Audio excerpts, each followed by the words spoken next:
নমস্কাৰ, এই মুহূৰ্তত লৈ আহিছোঁ আজি ৰাতিপুৱাই বহুকেইটা গুৰুত্বপূৰ্ণ খবৰ লগতে বহুকেইটা ভয়ংকৰ খবৰ। প্ৰতিটো খবৰে আপোনালোকে জনাটো অতিকৈ প্ৰয়োজনীয়। সম্পূৰ্ণ খবৰকেইটা জনাৰ আগত আপুনি যদি মোৰ চেনেলটোত নতুনকৈ আহিছে তেনেহ'লে চেনেলটো ছাবস্ক্ৰাইব কৰি ল'ব, লগতে লাইক এটা দি মোক উৎসাহিত কৰিব। এই মুহূৰ্তত জনাব বিচাৰিছোঁ প্ৰথমটো গুৰুত্বপূৰ্ণ খবৰ আপোনালোকৰ কাৰণে। গৌৰৱ গগৈ আৰু দেৱব্ৰত শইকীয়াই নিজকে ৰজা বুলি ভাবে। সোণৰ চামুচ মুখত লৈ জন্ম হৈ প্ৰজাক যিদৰে ব্যৱহাৰ কৰে সেয়া কৰিব নালাগে। মুখ্যমন্ত্ৰীয়ে এইদৰে কটাক্ষ কৰিছে মুখ্যমন্ত্ৰীৰ ঘৰত জন্ম লোৱা গৌৰৱ গগৈ আৰু দেৱব্ৰত শইকীয়াক। এই মুহূৰ্তৰ এটা ৰাজনৈতিক প্ৰেক্ষাপটৰ খবৰ। মুখ্যমন্ত্ৰীৰ ঘৰত জন্ম ল'লেই গৌৰৱ গগৈ দেৱব্ৰত শইকীয়া ৰজা হৈ নাযায়। মুখ্যমন্ত্ৰীৰ ঘৰত জন্ম লোৱা মানে কোনো ৰজা হৈ যাব নোৱাৰে। মুখ্যমন্ত্ৰীৰ মন্তব্য। গৌৰৱ গগৈ আৰু দেৱব্ৰত শইকীয়াই নিজকে ৰজা বুলি ভাবে। তেওঁলোকৰ সেই মানসিকতা যোৱাই নাই।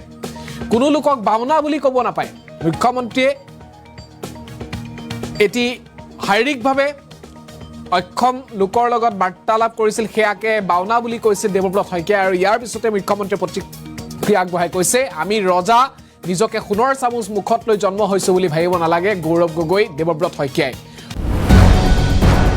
বাবৰি মছজিদ নিৰ্মাণ কৰিবৰ কাৰণে পশ্চিমবংগৰ মুৰ্ছিদাবাদত শিলান্যাস কৰা হৈছিল। আৰু এবাৰ এই বাবৰি মছজিদ নিৰ্মাণ কৰিবৰ কাৰণে দেশৰ বিভিন্ন প্ৰান্তৰ পৰা মুছলমান জনতাই বৰঙণি হিচাপে আগবঢ়ালে লাখ লাখ টকা। আৰু এইমাত্ৰ জনাইছে বিশেষ খবৰটো। মুৰ্ছিদাবাদত বাবৰি মছজিদক নিৰ্মাণ কৰিবৰ বাবে উঠিল 11 বাকচ ধন। অনলাইন অফলাইন সকলো মাধ্যমেৰে সমৰ্থকে দিলে হাজাৰ হাজাৰ বৰঙণি। বৰঙণিৰ নোট গণি ভাগৰিছে ৰাইজ। বৰঙণিৰ বাবে যি নোট উঠিছিল সেই নোট গণি গণি এতিয়া ভাগৰি পৰিছে ৰাইজ। অৱশেষত নোট গণিবলৈ ব্যৱহাৰ কৰা হ'ল টকা হিচাপ কৰা মেচিন। অনলাইন মাধ্যমেৰে উঠিল 93 লাখ টকা। মছজিদৰ আধাৰশিলা স্থাপনৰ দিনাই লাখ লাখ ৰাইজে কৰিব কোৰাণ পাঠ। ফেব্ৰুৱাৰীত মুৰ্ছিদাবাদত 1 লাখ লোকে পাঠ কৰিব কোৰাণ। হুমায়ুন কবিৰৰ তৎপৰতাত মুৰ্ছিদাবাদত আৰম্ভ হৈছে বাবৰি মছজিদ নিৰ্মাণৰ কাম। বাবৰি মছজিদ নিৰ্মাণৰ বাবে এই মুহূৰ্তত জানিব পৰা গৈছে যে 11 বাকচকৈ ধন বৰঙণি হিচাপে ৰাইজে আগবঢ়াইছে। পুনৰ প্ৰশাসনে আৰম্ভ কৰিছে বৃহৎ উচ্ছেদ অভিযান। আৰু চকুৰ সন্মুখতে এইবাৰ বুলডোজাৰে পুনৰ ভাঙি পেলোৱা হ'ল মছজিদ। আৰু জয়মতত জনাব বিচাৰিছোঁ এটা গুৰুত্বপূৰ্ণ খবৰ। বুলডোজাৰ চলাই চকুৰ সন্মুখতে ভাঙিলে মছজিদ। চকুৰ সন্মুখতে ভাঙি পেলোৱা হ'ল মছজিদ। যোগীঘোপাৰ মছজিদত চলিল প্ৰশাসনৰ বুলডোজাৰ। প্ৰশাসনৰ 7খন বুলডোজাৰে চলিল উচ্ছেদ অভিযান। প্ৰশাসনৰ 7খন বুলডোজাৰে উচ্ছেদ অভিযান চলাইছে। বঙাইগাঁৱৰ পাচনিয়াত চলিছে বৃহৎ উচ্ছেদ অভিযান। পাচনিয়া গোচৰণীয়া পথাৰৰ 533 বিঘা মাটিত চৰকাৰে চলাইছে উচ্ছেদ অভিযান। 166টা পৰিয়ালৰ ঘৰত চলিছে বুলডোজাৰ। 533 বিঘা ভূমি একেলগে চৰকাৰে বেদখলমুক্ত কৰিব। একাংশ বেদখলকাৰীয়ে স্বেচ্ছাই আঁতৰি গ'ল।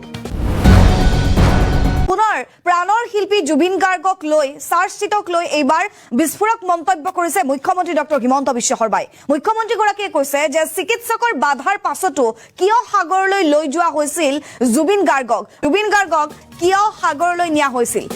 মুখ্যমন্ত্ৰী ডক্টৰ হিমন্ত বিশ্ব শৰ্মাই প্ৰশ্ন উত্থাপন কৰিছে, ডাক্তৰে মানা কৰাৰ পাছতো কিয় জুবিনক সাগৰলৈ নিয়া হ'ল। জুই আৰু পানীৰ পৰা আঁতৰি থাকিবলৈ কোৱা হৈছিল জুবিন গাৰ্গক। জুবিন গাৰ্গ কেনেকৈ সাগৰলৈ গ'ল? আৰু এয়া বহু দিনৰ পৰাই হেতালি খেলি থকা হৈছিল জুবিনৰ জীৱনৰ সৈতে। মই নকওঁ বুলি ভাবিও বহু প্ৰশ্ন ওলাই যায়। জুবিন জুই আৰু পানীলৈ যাব নালাগে বুলি কোৱা হৈছিল। ৰৈ ৰৈ বিনালেৰ চিনেমাৰ শ্বুটিঙৰ সময়তো সাগৰত কিয় লৈ যোৱা হৈছিল, সাগৰত কিয় হৈছিল শ্বুটিং? জুবিনৰ জীৱনক লৈ বহুদিনৰ পৰাই হেতালি খেলি আছিল বুলি মন্তব্য কৰিছে মুখ্যমন্ত্ৰীগৰাকীয়ে। জুবিন গাৰ্গৰ নামত যাতে কোনেও ৰাজনীতি নকৰিব। বিৰোধীয়ে জুবিন গাৰ্গৰ ঘটনাৰ অভিযুক্ত শ্যামকানু সিদ্ধাৰ্থক বচাব বিচাৰিছে। মই 3 মাহৰ ভিতৰত চাৰ্জশ্বিট দিবলৈ চেষ্টা কৰি আছো। এই 3 মাহত সিহঁতক বেইল দিয়া হোৱা নাই, নহ'লে কেতিয়াবাই বেইল পালে হয় সিদ্ধাৰ্থ শ্যামকানুৱে। 3 মাহে মাটিত শুই আছে শ্যামকানু সিদ্ধাৰ্থ। এটুকুৰা ৰুটিও ভালদৰে খাব পৰা নাই শ্যামকানু সিদ্ধাৰ্থই। গৌৰৱ গগৈৰ বিৰুদ্ধে কেইবাটাও মহাবিস্ফোৰণ ঘটাইছে সদ্য পদত্যাগী কংগ্ৰেছ নেতা প্ৰফুল্ল দাসে ৰকিবুল হুছেইনৰ কথা মতে উঠা বহা কৰে গৌৰৱ গগৈয়ে বিস্ফোৰক অভিযোগ উত্থাপন কৰিছে সদ্য পদত্যাগী কংগ্ৰেছ নেতা প্ৰফুল্ল দাসে মিয়াৰ বিৰুদ্ধে কথা ক'লে বেয়া পায় গৌৰৱ গগৈয়ে মিয়া প্ৰীতি বাঢ়িছে মিয়াক ভাল পায় গৌৰৱ গগৈয়ে ৰকিবুল হুছেইনৰ পৰামৰ্শত চলি আছে অসম কংগ্ৰেছ ৰকিবুল হুছেইনে মোক ধমক দিছিল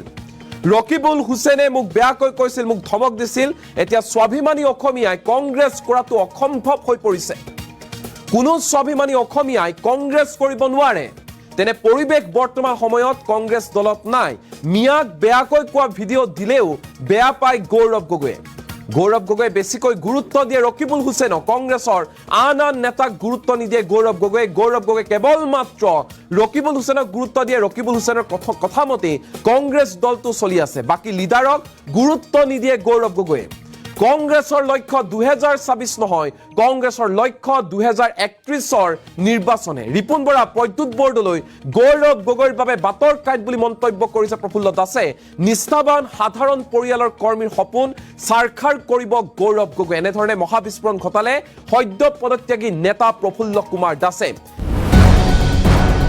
কোটি কোটি ইছলাম ধৰ্মাৱলম্বী লোকৰ বাবে এটা অত্যন্ত গুৰুত্বপূৰ্ণ খবৰ এটা অত্যন্ত ভাল খবৰ জনোৱাৰ চেষ্টা কৰিছো তাজমহলতকৈও আধুনিক ৰূপত অতি ধুনীয়াকৈ মছজিদ নিৰ্মাণ কৰা হ'ব এবাৰ অযোধ্যাত দেশৰ কোটি কোটি ইছলাম ধৰ্মাৱলম্বী লোকৰ বাবে এটা অত্যন্ত গুৰুত্বপূৰ্ণ খবৰ এটা অত্যন্ত ভাল খবৰ তাজমহলতকৈও অত্যাধুনিক মছজিদ এবাৰ নিৰ্মাণ কৰা হ'ব অযোধ্যাত ভাৰতৰ আটাইতকৈ ধুনীয়া মছজিদটো নিৰ্মাণ হ'ব অযোধ্যাত শীঘ্ৰে আৰম্ভ হ'ব এই মছজিদ নিৰ্মাণৰ কাম আৰম্ভ হ'ব ৰাম মন্দিৰৰ পৰা 20 কিলোমিটাৰ নিলগতেই এই মছজিদ নিৰ্মাণ কৰি উলিওৱা হ'ব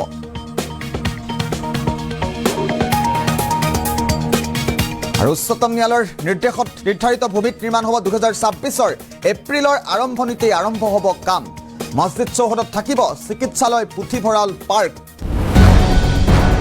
আকৌ ভাৰত পাকিস্তানৰ যুদ্ধৰ দিশে আগবাঢ়িছে নেকি কিয়নো ভাৰতীয় সেনাই এবাৰ বেক টু বেক নতাম ঘোষণা কৰিছে কিছুদিনৰ পূৰ্বে ভাৰতীয় সেনাই অপাৰেশ্যন ত্ৰিশূল নামৰ এক যুদ্ধাভ্যাস কৰিছিল আৰু এবাৰ দেখা পোৱা গৈছে যে ভাৰতীয় সেনাই পুনৰ পাকিস্তানৰ কৰাচী বন্দৰৰ নাতিদূৰত নতাম ঘোষণা কৰিছে পাকিস্তানৰ কৰাচী বন্দৰৰ নাতিদূৰত ভাৰতৰ পুনৰ নতাম ঘোষণা 10 আৰু 11 ডিচেম্বৰত আৰৱ সাগৰত ভাৰতে কৰিব বৃহৎ যুদ্ধাভ্যাস পাকিস্তানৰ কৰাচী বন্দৰৰ পৰা 200 নটিকেল মাইলত এই যুদ্ধাভ্যাস চলাব ভাৰতীয় সেনাই পাকিস্তান অধিকৃত এয়াৰ স্পেচৰ পৰা 70 নটিকেল দূৰত্বত কৰিব ভাৰতীয় সেনাই এই যুদ্ধাভ্যাস পাকিস্তানৰ নাতিদূৰত ভাৰতীয় বায়ু সেনাই উৰুৱাব ৰাফেল তেজসৰ লগতে সুখয় 30ৰ জৰিয়তে এয়াৰ টু ৱাটাৰ মিসাইল চলাব ভাৰতীয় সেনাই এই অনুশীলনৰ জৰিয়তে আৰৱ সাগৰত অধিক কাৰ্যক্ষম হ'ব ভাৰতীয় সেনা পাকিস্তানৰ কৰাচী বন্দৰৰ নাতিদূৰত ভাৰতীয় সেনাৰ পুনৰ